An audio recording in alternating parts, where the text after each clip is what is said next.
കുറവുമില്ല. യഹോവ റാഫ, യഹോവ ഈരേ, ഒരു നന്മയ്ക്കും കുറവുമില്ല.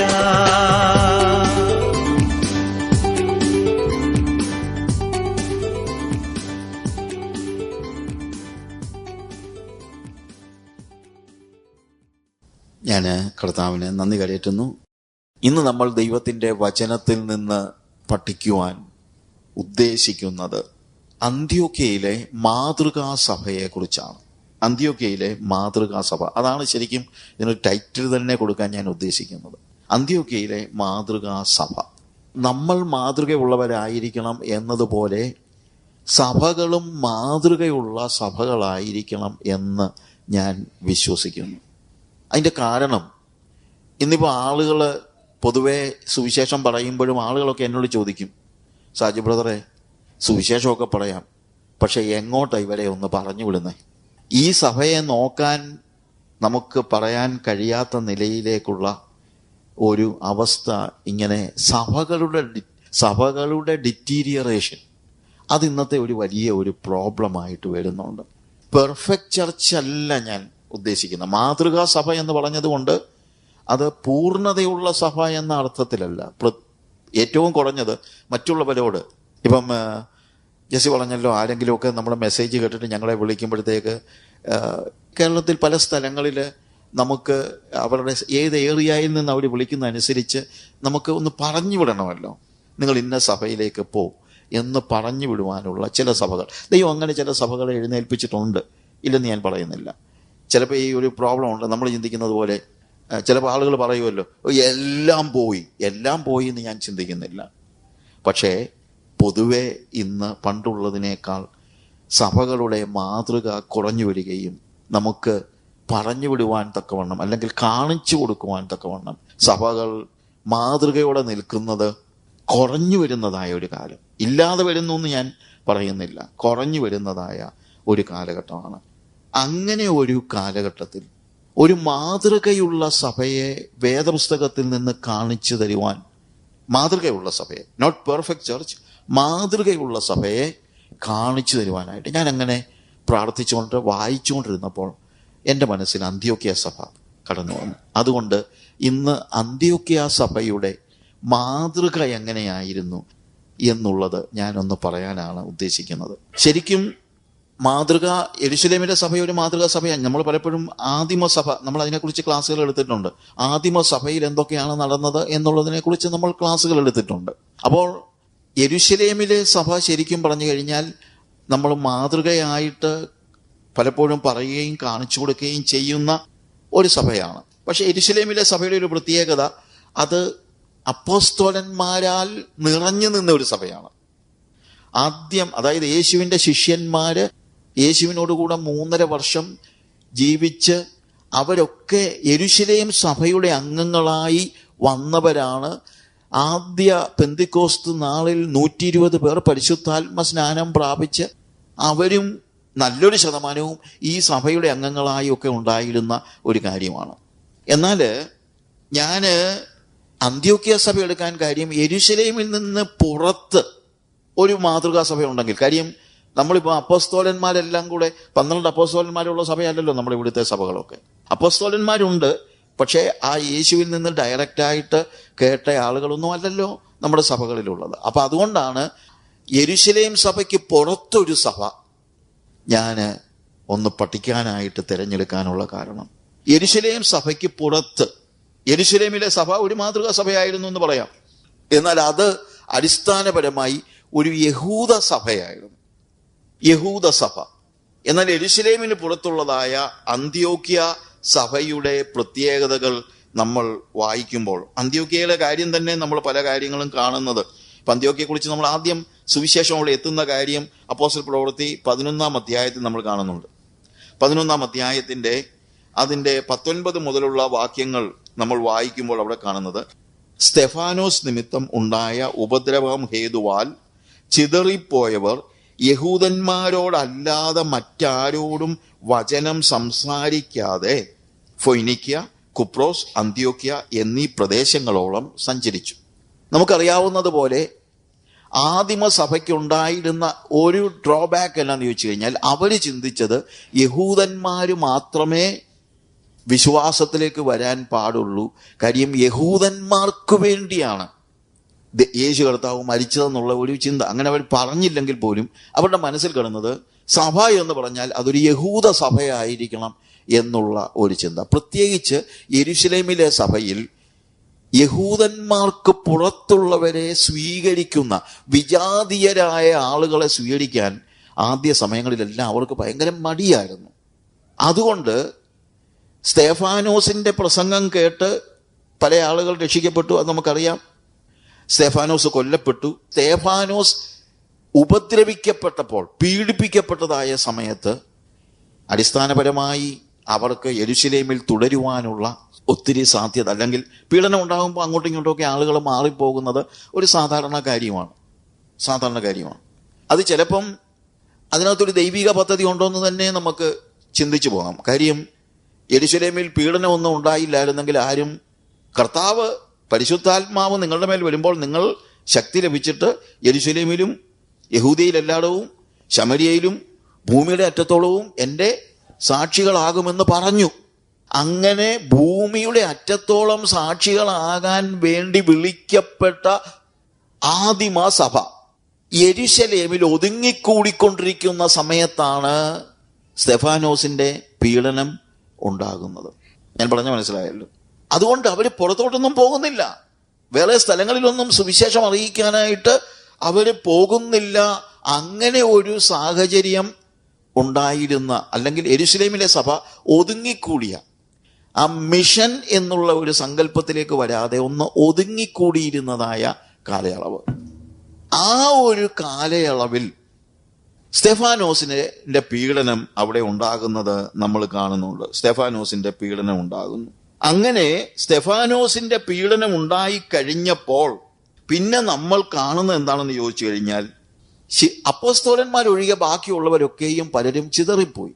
ഇവിടെയും വടക്കേ ഇന്ത്യയിലെ ചില സ്ഥലങ്ങളിൽ പീഡനങ്ങൾ ഉണ്ടാകുന്ന സമയത്ത് സുവിശേഷകർ പോലും ആ ഒരു സ്ഥലത്ത് നിന്ന് മറ്റു പല സ്ഥലങ്ങളിലേക്ക് ചിതറിപ്പോകുന്നത് ഇപ്പോഴും സ്വാഭാവികമായി ചിലപ്പോൾ സംഭവിക്കാറുണ്ട്.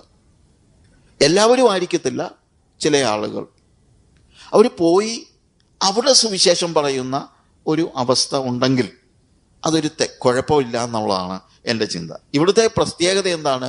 അപ്പോസ്തലന്മാരൊഴികെ ബാക്കിയുള്ളവരെല്ലാം ചിതറിപ്പോയി. അങ്ങനെ ചിതറിപ്പോയവരായ ആളുകൾ, നമ്മൾ അതിൻ്റെ അപ്പോസ്തലപ്രവൃത്തി 11:19, സ്തെഫാനോസ് നിമിത്തമുണ്ടായ ഉപദ്രവം ഹേതുവാൽ ചിതറിപ്പോയവർ യഹൂദന്മാരോടല്ലാതെ മറ്റാരോടും വചനം സംസാരിക്കാതെ, അതായത് ഈ പീഡനം ഉണ്ടായി ചിതറിപ്പോയപ്പോഴും അടിസ്ഥാനപരമായി ഇവരുടെ മനസ്സിൽ അവർ ചിന്തിച്ചത് ആരോട് സുവിശേഷം അറിയിക്കണമെന്നാ? യഹൂദന്മാരോട്. ആ യഹൂദന്മാർ പല സ്ഥലങ്ങളിൽ താമസിക്കുന്നവരാണെങ്കിൽ അവർക്ക് പ്രശ്നമില്ല. പക്ഷേ അവരുടെ ബേസിക് ആയിട്ട് അവരുടെ ബന്ധമെന്ന് പറയുന്നത് യഹൂദന്മാരോടായിരുന്നു. യഹൂദന്മാരോട്. അതിനകത്ത് കുറ്റം പറയാൻ പറ്റില്ല. കാര്യം ഇൻക്ലൂഡിങ് പിന്നീട് മറ്റുള്ളവരോട് സുവിശേഷം അറിയിക്കാൻ ഇറങ്ങിപ്പുറപ്പെട്ട പൗലോസ് പോലും, അല്ലെങ്കിൽ പൗലോസും ബർന്നബാസും ആദ്യം മിക്കപ്പോഴും ചെന്നത് എവിടെയാ? പള്ളികളിൽ സുവിശേഷം അറിയിക്കാൻ. വിജാതീയരിലേക്ക് തിരിയാൻ അല്പം ഒരു സമയം എടുത്തു എന്നാണ് നമ്മൾ കാണുന്നത്.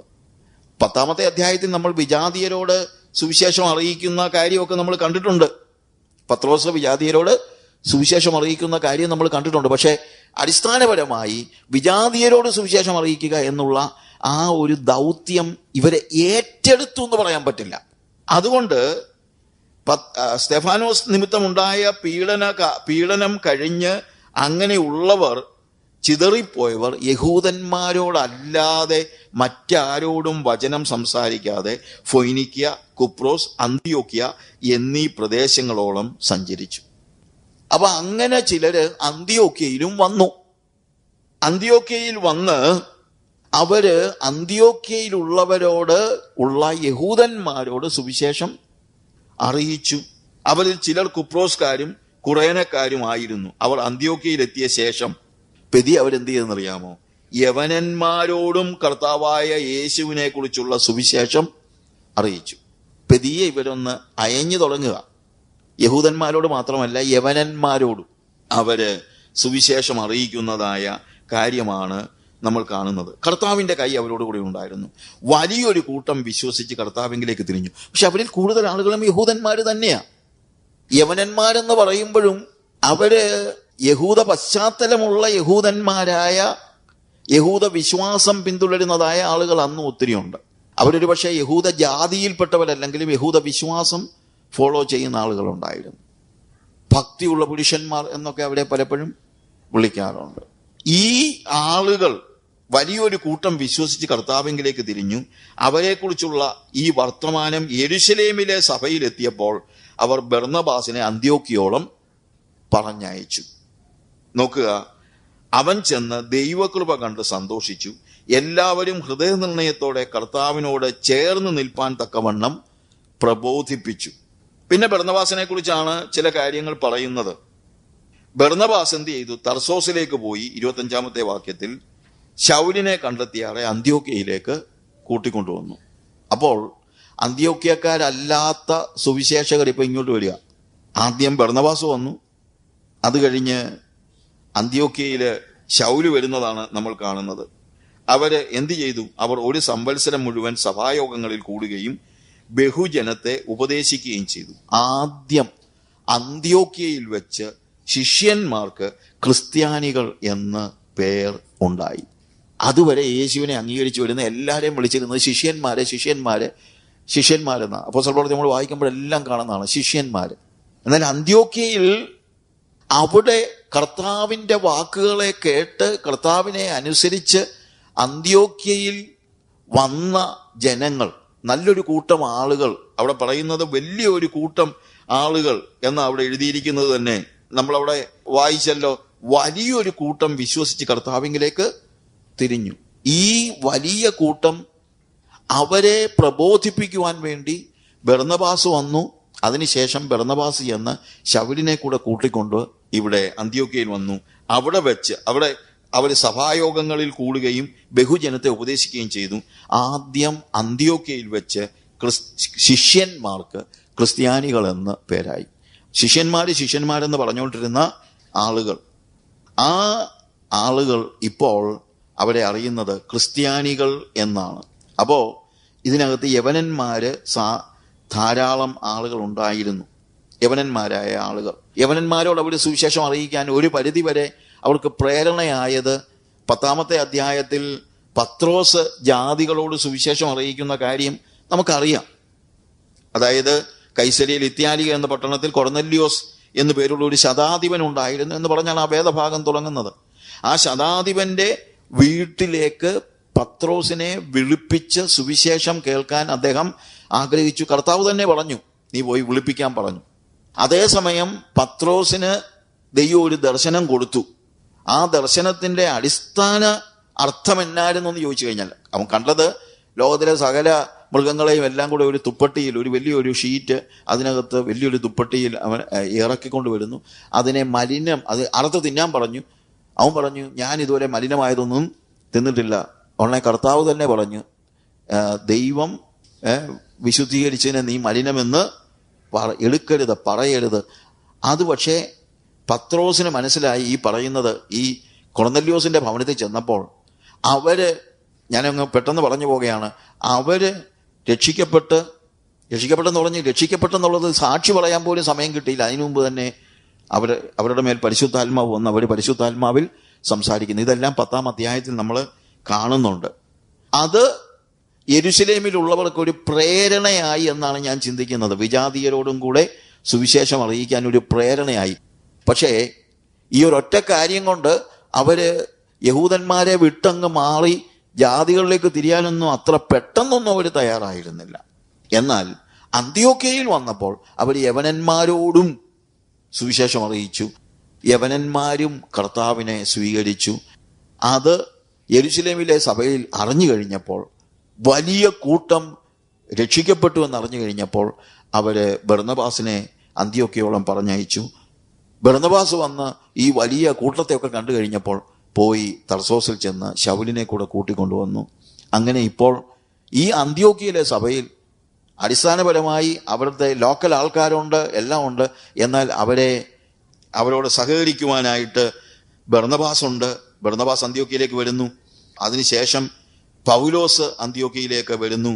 എന്നിട്ട് 27 വാക്യത്തിലേക്കൊക്കെ വരുമ്പോഴത്തേക്ക് അവിടെ നമ്മൾ കാണുന്നത് ആ കാലത്ത് യെരുശലേമിൽ നിന്ന് പ്രവാചകന്മാർ അന്ത്യോക്യയിലേക്ക് വന്നു. ഞാൻ ഈ പറഞ്ഞതെന്ന് ചോദിച്ചു കഴിഞ്ഞാൽ, അന്ത്യോക്യ സഭ ഒരു ഈ ആത്മീയതയുടെ ഒരു കേന്ദ്രമായിട്ട് ഇങ്ങനെ മാറിക്കൊണ്ടിരിക്കുകയാണ്. മറ്റുള്ള സ്ഥലങ്ങളിൽ നിന്നെല്ലാം അപ്പോസ്തലന്മാര്, പ്രവാചകന്മാര്, എന്നിട്ട് 28 വാക്യത്തിൽ അഗബോസ് എന്ന പേരുള്ള ഒരുവൻ എഴുന്നേറ്റ് ലോകത്തിലൊക്കെയും മഹാക്ഷാമം ഉണ്ടാകും എന്ന ആത്മാവിൽ പ്രവചിച്ചു. അപ്പോൾ അന്ത്യോക്യ സഭയിൽ ഈ കാര്യങ്ങളെല്ലാം, അല്ലെങ്കിൽ ക്ഷാമം ഉണ്ടാകുന്ന കാര്യത്തെക്കുറിച്ച് പ്രവചിച്ചു.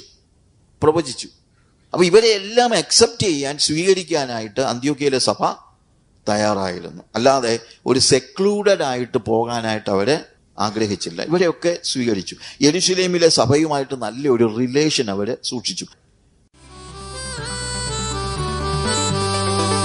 യഹോവ നല്ലവൻ എന്നും രുചിക്കാം, അവനെ ശരണം പ്രാപിച്ചിടാം, അവനെ ഭയപ്പെടാം വിശുദ്ധന്മാരെ, അവന്റെ ഭക്തന്മാർക്ക് മുട്ടുണ്ടാകില്ല. യഹോവ നല്ലവൻ എന്നും രുചിക്കാം, അവനെ ശരണം പ്രാപിച്ചിടാം, അവനെ ഭയപ്പെടാം വിശുദ്ധന്മാരെ, അവന്റെ ഭക്തന്മാർക്ക് മുട്ടുണ്ടാകില്ല. എല്ലാ കാലത്തും ഞാൻ വാഴ്ത്തിയിടുമേ, എല്ലാ നാളിലും ഞാൻ സ്തുതിച്ചിടുമേ. യഹോവ റാഫ, യഹോവ ഈരേ, ഒരു നന്മയ്ക്കും കുറവുമില്ല. യഹോവ റാഫ, യഹോവ ഈരേ, ഒരു നന്മയ്ക്കും കുറവുമില്ല.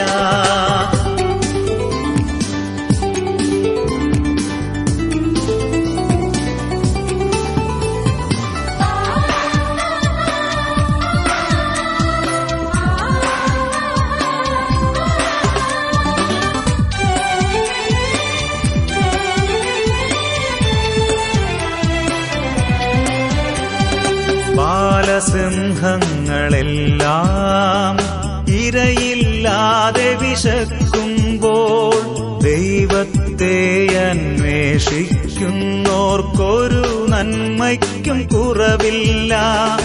എളിയവനെ നീ നിലവിളിക്കുമ്പോൾ യഹോവ ഉത്തരമരുളിടുമേ. എളിയവനെ നീ നിലവിളിക്കുമ്പോൾ യഹോവ ഉത്തരമരുളിടുമേ. എല്ലാ കാലത്തും ഞാൻ വാഴ്ത്തിയിടുമേ, എല്ലാ നാളിലും ഞാൻ സ്തുതിച്ചിടുമേ. യഹോവ റാഫ, യഹോവ ഈരേ, ഒരു നന്മയ്ക്കും കുറവുമില്ല.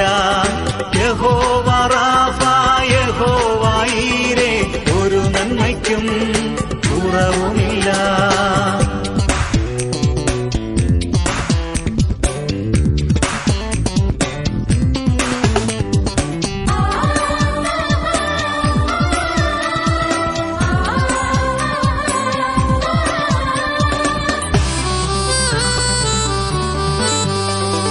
മനം തകർന്നോരെയെല്ലാം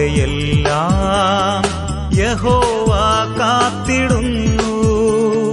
നീതിമാനെ നിന്നനർത്ഥങ്ങൾ എല്ലാം അനവധിയാകുമ്പോൾ എല്ലാത്തിൽ നിന്നും യഹോവ നിന്നെ വിടുവിച്ചിടും. ഭയപ്പെടേണ്ട, എല്ലാത്തിൽ നിന്നും യഹോവ നിന്നെ വിടുവിച്ചിടും. ഭയപ്പെടേണ്ട, എല്ലാ കാലത്തും ഞാൻ വാഴ്ത്തിയിടുമേ, എല്ലാ നാളിലും ഞാൻ സ്തുതിച്ചിടുമേ. യഹോവ റാഫ, യഹോവ ഈരേ, ഒരു നന്മയ്ക്കും കുറവുമില്ല. യഹോവ